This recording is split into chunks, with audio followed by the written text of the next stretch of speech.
What up, everybody? This is the Dr. Football Ultimate Patriots podcast. I am your host, Dr. Dennis Tien.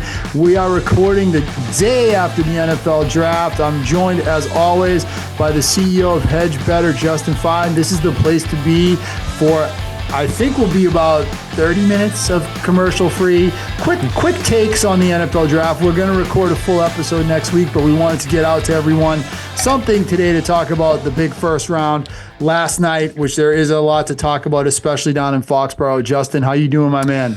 I'm doing great, man. Honestly, I really enjoyed the draft last night. Super entertaining. I think a lot of surprises, some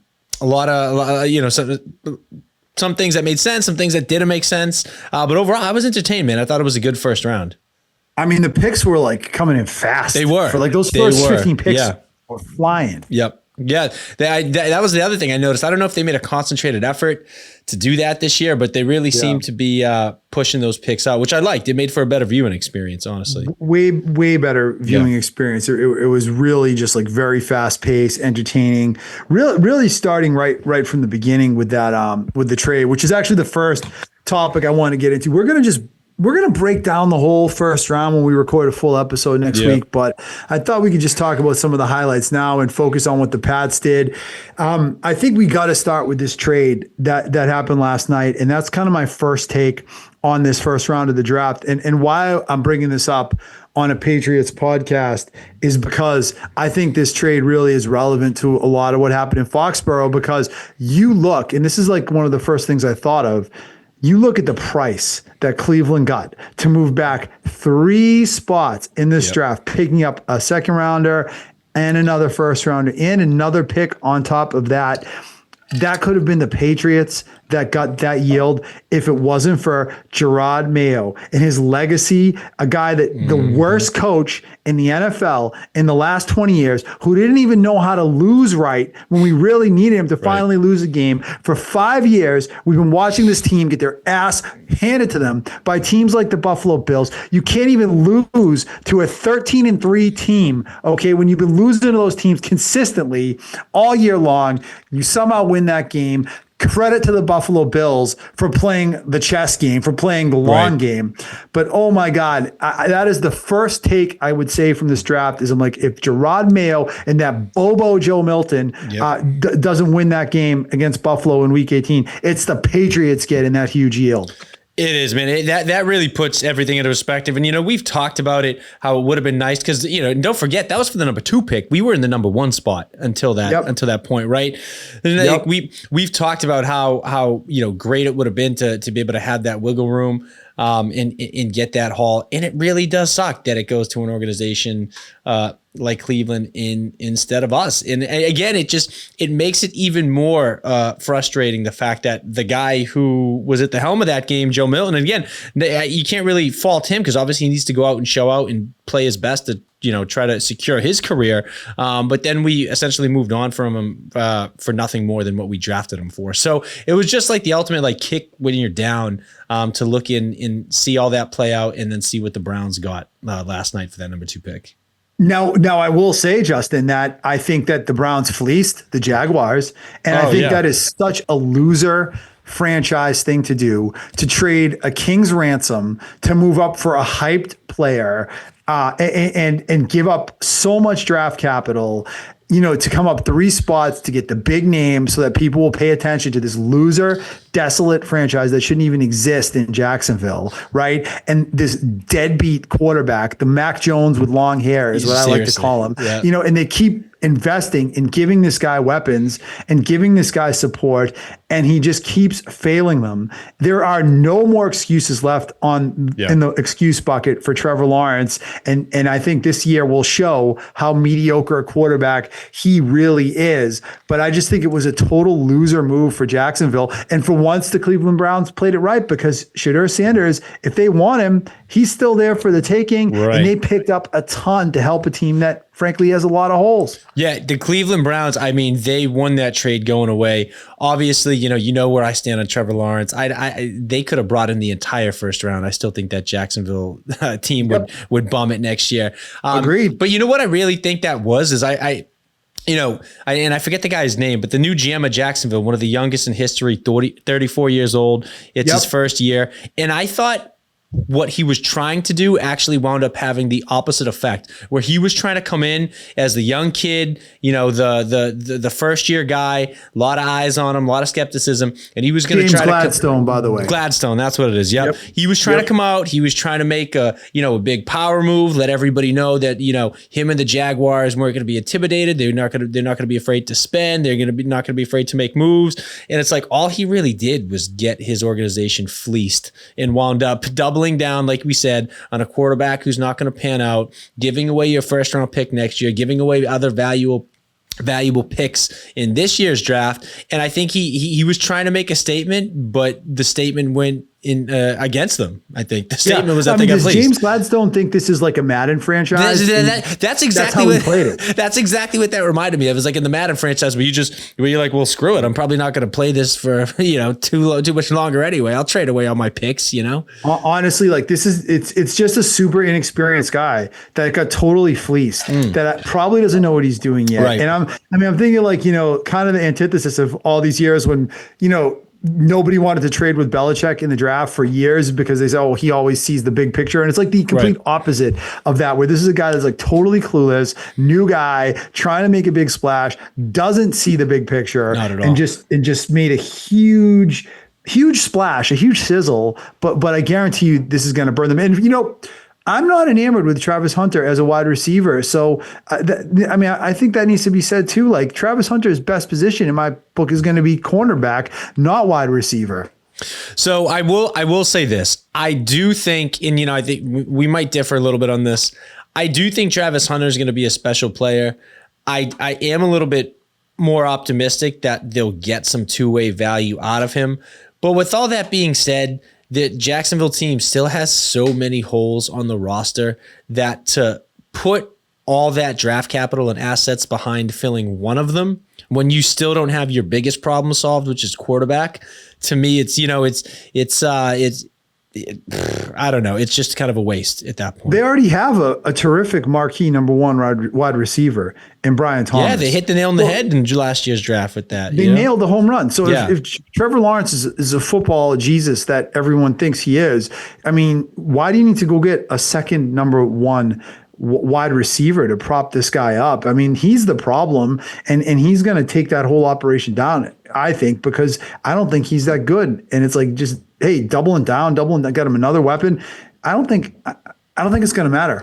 No, if anything, and again, I think Travis Hunter's good, but there's some other talented receivers. I think Jacksonville would have been way better off trading down 5 or 10 picks and grabbing like a Matthew Golden or somebody like that, Totally. Or just taking Matthew Golden at 5. Yeah, you could have done that. Exactly. You could have done that too. And keeping your first round pick next year and your second round pick this year and filling other holes. It was just, unbelievable. Hey, good for Cleveland, but that could have been the Patriots. Like we talked about it at the time, even leading into that Buffalo game. Get that number one pick and find that stupid, desperate team. Yeah. And unfortunately, Gerard Mayo, you couldn't even lose right, dude. Worst coach in the NFL in 20 years. Couldn't even lose right. Okay, let's talk about the Pats pick, Justin. Obviously, took Will Campbell with that first pick.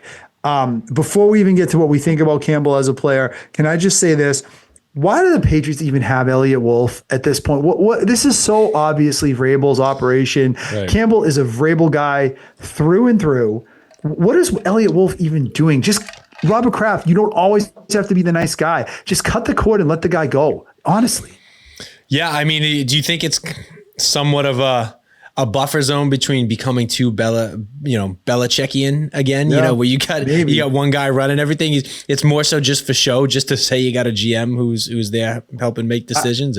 I guess so, but my counter to that would be they clearly have one guy running it. So I don't know what Elliott Wolf is doing. He's just like, he's like clearly a completely disempowered middleman that is in a, it's awkward because he's supposed to be the GM and he's supposed to be the voice of the personnel side of the organization, but clearly he has no power. No. And I'm okay. And we've talked about this before. I'm okay with it. I'm okay with Vrabel having the power, So, oh yeah, I mean he shouldn't. And that's what I'm saying. I'm 100% okay with it. Yeah. Like let it be Mike Vrabel's show. We did the whole multilateral breaking down silos and collaboration thing last year, and it was a historic, epic shit show. So I'm with you. Yeah. Totally okay with it. But Yeah. but I just think it's funny that they even have this guy around. Like, why not just fire him at this point? I mean, let him move on. He's a nice guy. I'm sure he'll have a great career. But obviously he's not. It's not going to happen in New England. Nope. All right, what'd you think of the pick, Justin? Will Campbell, number 4. So I don't think it's the sexy pick, but it's really growing on me since they took him. I getting to hear Will Campbell speak, like seeing that emotion. I mean, we didn't get a ton of it. You probably got only maybe 30 to 60 seconds worth of footage from him, after the draft. But even just that 30 to 60 seconds, man, I'm not going to lie. The kid sold me, and I can understand what maybe Vrabel and this organization saw in him. He seems like he's super motivated. He's super tough. He seems to be a leader. He seems to be very, very passionate and professional. Like the kid, the kid basically made me think that we got the best tackle available, which I know was kind of a little bit in question going into last night because there were some other good names on the board. And we talked about, well, if you're going to go tackle, do you move down and try to get one of those other guys? But Will Campbell, for me, justified that pick last night. Yeah, I mean, I think he comes off great. He sounds great. He's a leader. I mean, I think he will be a great player in the NFL, in my opinion, with very little doubt. Will it be at a guard or tackle is the question. And I think for me, Justin, to justify this pick and say that this was a good pick, he really has to be a good tackle, not just a guy that transitions to guard and ends up being good at guard. Like I think, Agreed. This tackle is a marquee position. They have a gaping hole at tackle. You have the number 4 pick. Yep. You need to bring in a tackle. Yeah, I agree. I mean, they obviously took a kind of a big risk because that's one of their biggest holes that they needed to fill. Right? They took a guy who there were some question marks about. And look, I feel good about it right now, but to your point, you definitely need him to pan out. You can't settle with this pick. He can't be average. You can't have a Cole Strange type of situation with this kid. No, you can't have that. Now it could be, look, he could be like a Nate Solder or a Matt Light. That's not a Hall of Famer, but that's like a good, 10-year starter. Yeah. That's what you need at the bare minimum from this pick. Exactly. And the kid filled me with confidence that he can be that, but obviously, look, talk is cheap. But you know what? I trust that whatever Vrabel saw in him when he evaluated his character and his skills, and we were talking the other night, Scarnecchia, I'm sure he signed off on that pick, right? So, and you know what the funny thing too is? Well, Scarnecchia has already publicly said that he thinks the arm length thing is a non-issue. So that means a lot to me personally. If Scarnecchia says it, then that makes me feel a lot better. Yeah, and the other thing too that I just want to call out real quick, because I don't know, maybe some people were a little confused like I was. If the arm length thing really got clarified for me last night, and we're talking about 1/8 of an inch. Right. You know what I mean? Like, so we're up in arms over 1/8 of an inch. You know what I mean? Like that to me seems like a negligible factor. It is. And I think it has been a little overstated because some of the things said in the media in Boston, I think actually aren't true. Like, it's been said that there's been no tackles in the league that have arms this long in like 20 years. I think that's actually something that was literally said, but that's actually not true. There are, I think, 7 or 8 tackles in the league right now that have arm lengths the same length as Campbell. Now, none of them have made Pro Bowls. Right. I think most of them are right tackles, not left tackles, but he's not that far off the roadmap of playing tackle in this league. No, not at all. And that's kind of the thing for me. If it was some sort of glaring issue where he's like, he's got T-Rex arms and he's inches shorter than where he should be. Like, it's like, okay. But when they're talking about it and it comes down to 1/8 of an inch, 1/4 of an inch, I'm like, all right, how much how much stock are we really going to put in that? Right. And there's been so much focus on arm length that like people have ignored some of the other things. Like, for example, this guy gave up 2 sacks in 1,000 snaps the last 2 seasons in the SEC. Yeah. That's impressive. I think 4 sacks in his whole career. There's only 2 tackles in the combine in like the last 10 years that have done as well as he did on some of like the other drills and measurables, like, cone drills and high jump, and combine it all together. And both of them were all pros. That was one of them was Tristan Wirth. I forget who the other one was. Yeah. Forgive me, the name escapes me. But like this guy also has a lot of tangibles and measurables that are actually really great. Right. And what are hopefully going to accompany what seems to be strong intangibles, in immeasurables. Yep. Extremely strong intangibles. Right. You know, and the thing about it, Justin, is look, I wanted them to take Tyler Warren, who, by the way, slid. I can't believe how far he slid. I think we have to be pragmatic about this pick. We have to at least, let's not judge it until we actually see this guy on the field. It is possible that he could be a franchise tackle. Right. So I don't think we should just like be so dismissive. Like I've heard some people be just so dismissive of this guy because his arms are, like you said, an eighth of an inch short. Let's see what happens when they get out on the field this summer and this fall. You know, it could very well be that this team just drafted an all-pro 10-year tackle with the number 4 pick. That is totally possible. It's also possible he might be a better guard down the road, given what we've seen. We don't know yet. I feel like we have to be pragmatic and just let it play out a little. Yeah, no, you obviously got to let it play out.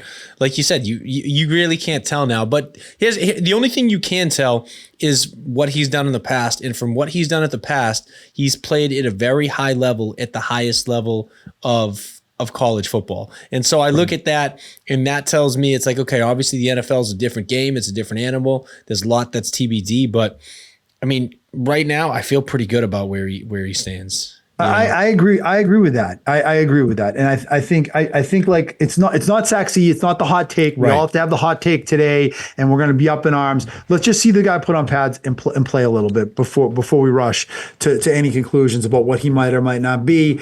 So I don't know. Any other thoughts about Campbell, Justin? No, just the last thing I'll just say is that if he does hit and he does turn out to be a 10-year franchise player, like left tackle is the most glaring issue on this entire roster, I think, at this point. So it's like, you know, if it might not be the sexy position or the sexy pick, but if he hits, I mean, we solved our biggest problem and we added a very valuable asset to our young second-year quarterback. Exactly. And I'm just glad, like, left tackle is not just an issue this year. It's been like a 7-year issue since they've missed on Isaiah Wynn. Yeah. I'm just happy that they got back in the batter's box and took a big swing to try and address what has been really a huge problem for this offense for almost a decade. Yeah. I totally agree. I love, I really love what they did. You know, I liked it at the time, and by this morning, after everything I've seen, I kind of love it. I'm not going to lie. So it's winning me over. What do you, the last thing I want to talk about are the Pats. What do you want to see them do tonight in the rest of the draft? Because I'll tell you right now, if I'm them, with that number 38 pick, I think I'm taking another tackle. I really do. Like, I'm not counting on Morgan Moses. He might work out great. Fine. They don't have a third tackle on this roster. They're one injury away from being back to Vidarian Lowe again. I would seriously, it is such a position of need. I think they should take another swing on another offensive tackle. So I actually love that because, you know, the guy that if they didn't go Will Campbell that I wanted them to target was Josh Simmons, right? Who wound up being the 32nd pick to Kansas City, right? The Ohio State guy, big, athletic.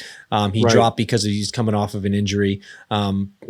I was actually really hoping they were going to trade back up into the end of the first round to grab somebody like him. Well, as you know, Philadelphia and Kansas City traded picks. They swapped. So the door was open. Right, exactly. So I was a little surprised that the Patriots didn't try to move back up into the second round. I mean, you know, I look at how the first round rounded out, right? And you look at the last 3 picks of the first round. Maxwell Hairston, who's a really good cornerback. Jahad Campbell, who's the best linebacker in the draft. And Josh Simmons, who, barring injury, would have given Will Campbell a run for his money for the first offensive tackle taken. So some really good talent fell to the back of that first round. And I'm a little surprised, not just the Patriots, but I'm a little surprised other teams weren't looking to move up and do something with that.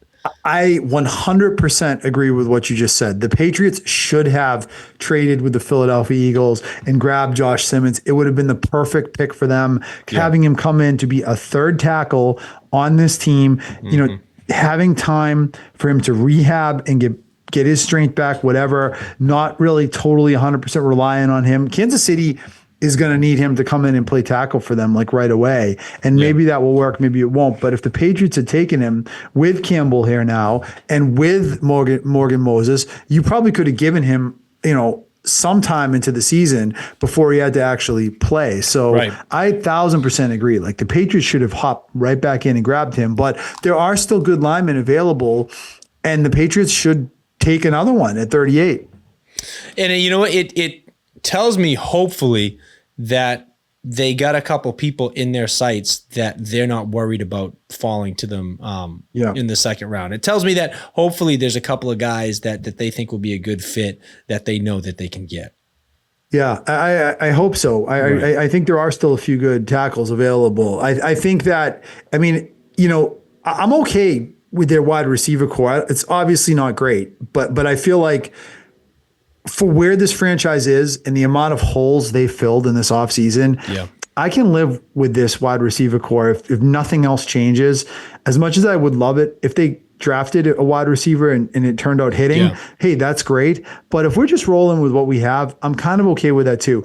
I really don't want to see Drake May having to pick himself up off the ground, 12 times a game again, because I think that is just terrible for his development and obviously stifling to this offense. Exactly. Look, it's a snowball effect. The O-line gets better, Drake May gets better, and if Drake May gets better, the receivers get better, right? So I think it worked out. I think it worked out really well for them. But again, I like the Will Campbell pick, but to your point, I would have loved to see them move up and double team that and get Josh Simmons, and then you got the two top-rated tackles, essentially. And you got a lot of options going into this year. Yeah, I mean, we'll see what they do at 38. And the draft is funny because it could well be the best tackle in the draft to some guy from the fourth round that none of us have ever heard of. That happens. So you got to take some swings here too. Any other thoughts about the first round? We're going to get more in depth into this on Tuesday when we record a full episode, but just any quick hit thoughts, things that surprised you, players that fell. We should talk about Shedeur Sanders, right? Were you surprised he fell to the second round? So I'm very surprised he fell. So look here, and you know what? Once the Giants passed up on him, on 3, I said, okay, we're hearing the Saints love him at 9. The Steelers might be looking to trade up for him. The Browns or the Giants might trade back into the first round for him. And I'm hearing all this stuff, and then okay, the Saints go take an offensive lineman, and I'm like, that's a little suspicious, right? He falls to Pittsburgh, and at the time, I'm thinking to myself, oh, okay, well, this is the done deal. Pittsburgh, they're the luckiest, they're the luckiest sons of guns on the planet. They didn't even have to trade up. He fell into their lap. Right. And they bypassed on him for a defensive tackle when they already got a stacked defensive unit. The Giants trade back up, and they don't even take him. They take another quarterback. So it really, I think, goes to show you, and this is a guy that was arguably up until like a month or two ago, it was a debate who was going to be the first quarterback taken. Could he have potentially even been the number 1 pick? And now he fell out of the first round completely. I think it really goes to show just how important the intangibles are, because he's obviously a talented quarterback, but I just feel like he's good. He's not interviewing well. He's coming off as arrogant. And do you think he rubbed some of these franchises the wrong way with the whole thing with Dion and the prime stuff and having to deal with that, That's you talk about, it reminds me almost of like the, like the LeVar Ball and Alonzo Ball situation, right? Going back to the NBA a few years ago. It was like a lot like that. A lot of people were talking about it like, well, look, do you want to deal with the headache of having having a LeVar Ball chirping in the media, criticizing what you do? And that's what I think it was. It's like, do these organizations really want the added distractions, the added hype, the added attention, the added pressure? Coach Prime coming on the TV, every Monday recapping what the team did wrong and how they should have helped Shedeur do this. And it's like, do you want that? If you're an organization? And there were rumors that Sanders was going into some of these franchises with top 5 and top 10 picks and saying, I'm not a good fit for your franchise. Don't take me. I'm sorry. You're not that kind of player that can dictate those terms. Those kind of guys, Andrew Luck's, John Elway's, they come around once every 10, 20 years. Right. Sanders, I think, is worthy of being a first round pick, but he's not that good that he could do that. I think he rubbed a lot of these teams the wrong way. I am shocked that the Pittsburgh Steelers didn't take either him or Jackson Dart with the 21 pick. who the heck is going to play quarterback for Pittsburgh? They have $10 million weapons and a 50-cent quarterback in Mason Rudolph right now. I mean, is it a fait accompli? Has it already been decided that Rodgers is going there? And if so, good luck with that. The Steelers don't have a second-round pick. So they're pretty much out, I think, of this whole thing. So, like, that's really interesting that they didn't take a chance on either of these two guys. And then I think it's really interesting, like you said, that the Giants come back in and they went with Jackson Dart over Shedeur Sanders. And some of the reporting on that, it makes a little more sense now because I guess Brian Dable is still tight with Charlie Weiss's son, who is Dart's college coach at Mississippi. Yep. So maybe that's the link right there. But, you know, obviously the Giants, they took a very long, hard look at Shedeur Sanders, and they passed twice. They did. They passed twice. And now I get the big question is who decides to pull that trigger? I mean, you know, everyone's talking Cleveland's in the clock now. You talk about what could be a really good draft for Cleveland. I mean, I'm not super high on Mason Graham, but that aside, you know, you fleece the Jaguars and you add significant capital. You take a first-round defensive talent, and then Shedeur falls into your lap in the beginning of the second round. Like that could be a really, really good. Yeah, I think Cleveland should take Shedeur right with this first pick. Cleveland has, by the way, if people lost track of this, they have the 33rd and the 36th pick. They have two of the first four picks tonight because of the trade they made yesterday, which is just like. I mean, that's just such a yield, but they're really in position now, I think, to take Sanders, and I think they'd be crazy not to take a chance on him at this point. Yeah, I agree. I mean, I think the guy's talented. I actually, you know, it's not that I think Shedeur Sanders is gonna be for sure a franchise quarterback or, you know, he's going to be a stud in the NFL. But I think the kid's upside in potential is high enough that I can't really understand outside of maybe the off the field stuff or the attitude stuff, the ego stuff, how he fell. Because the general trend from what we saw the last couple of years in drafts was, if anything, you took risks on guys and you took them higher than they even were anticipated going, just at the upside shot of hitting on a franchise quarterback. And that trend from the last few years was totally reversed. It was, and you're so right. And that's why I had Sanders. I had Sanders mocked at 6 to the Raiders. Yeah. You had him mocked at 3. At 3, yeah. The Giants. I never in my wildest dreams thought he'd make it out of the first round for the exact reason you said. It only takes one team to fall in love with one of this guy, whether it's Trey Lance, Anthony Richardson, Bo Nix last year, JJ McCarthy last year. These were all guys that were given second round grades, and then somebody fell in love and made an aggressive move to get them. Mm-hmm. The take home from what happened last night is that nobody fell in love with Shedeur Sanders. Yeah, you could argue not only did nobody fell in love, they actually, I think, had negative feelings towards him. It was like it went for the pendulum swung. Not only did they not love him, but it went past being indifferent to the point where they have a negative viewpoint of him. You know? They do, but you know, I like the player. I do think he could be a good NFL quarterback. I would totally say to any team looking for a quarterback, especially Cleveland. Yeah. Look, your season's going to be a lot better this year if you got Shedeur Sanders on that roster. And I mean, the Browns are a dead in the water franchise with a terrible quarterback situation and the worst contract probably in the history of the NFL, dragging them down. You know, taking a gamble on a guy like Sanders is a great gamble to take. The last thing I want to talk to you before we wrap it up, Vegas Raiders and Ashton Jeanty pick. I didn't love this one, to be honest with you. Again, I thought Sanders would go to the Raiders, but look, I don't see Ashton Jeanty moving the needle for Vegas at all. I think Ashton Jeanty and Geno Smith is pretty much a ticket to a 6 or 7 win season. I would have liked to have seen Jeanty go somewhere with that quarterback in place where he could be that complementary piece that puts someone over the edge, like Chicago is a good example. I think I had him mocked to Miami, even Dallas, San Francisco, I think would have been better fits. I just don't see it working with the Raiders. No, you know what? I think the thing that's been interesting with running backs is, and running backs have kind of had a revival the last couple of years, especially last year with Saquon Barkley and the Eagles, right?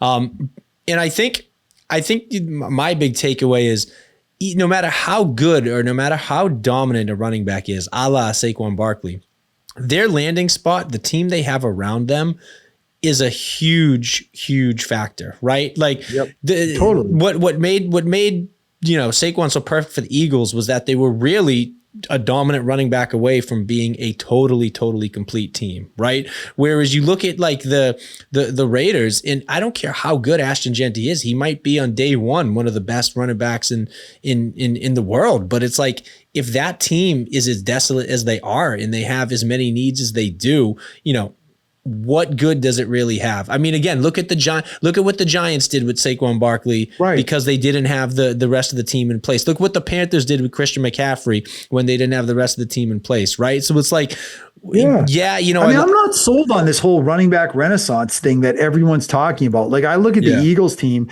best offensive line in the NFL in the last 5 years, and a good young quarterback. I look at the Ravens, MVP Lamar Jackson, right? What did any of these running backs do before they had those teams and those quarterbacks? Exactly. The answer is nothing. Right. I'm still not convinced in this whole running back thing. And that's why I definitely didn't want the Pats to take Jeanty, and why I don't think the Raiders are a good fit for him. Yeah, no, look, I think he'll be there, their bell cow back. I think he'll get a lot of work because they don't really have a ton of talent on that roster. But Ashton Jeanty is not going to plug into the Raiders offense and all of a sudden make them a playoff contender, make them a 10-11 win team. Like, they have a long way to go before that happens. So, look, they got a good player, but they're not a complete enough team for it, I think, to be significant. And plus, too, they just had a really good running back with Josh Jacobs. And what did that win? Right. Absolutely.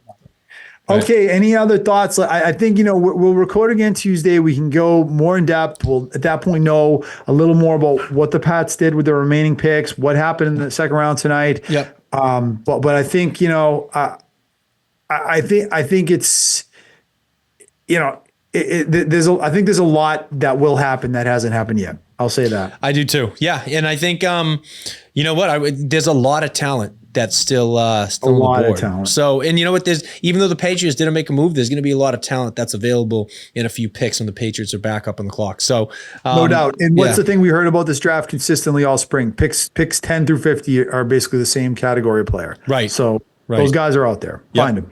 Yep. For sure. All right, brother. We're going to wrap it up. I want to thank everyone that listened. Check us out. Find us on Facebook. Find us on our YouTube channel, Dr. Football Ultimate Patriots Podcast. We will see you next week for another episode, wrapping up the entire draft. Enjoy rounds 2 and 3. Have a great weekend, and be safe, everyone. Be good.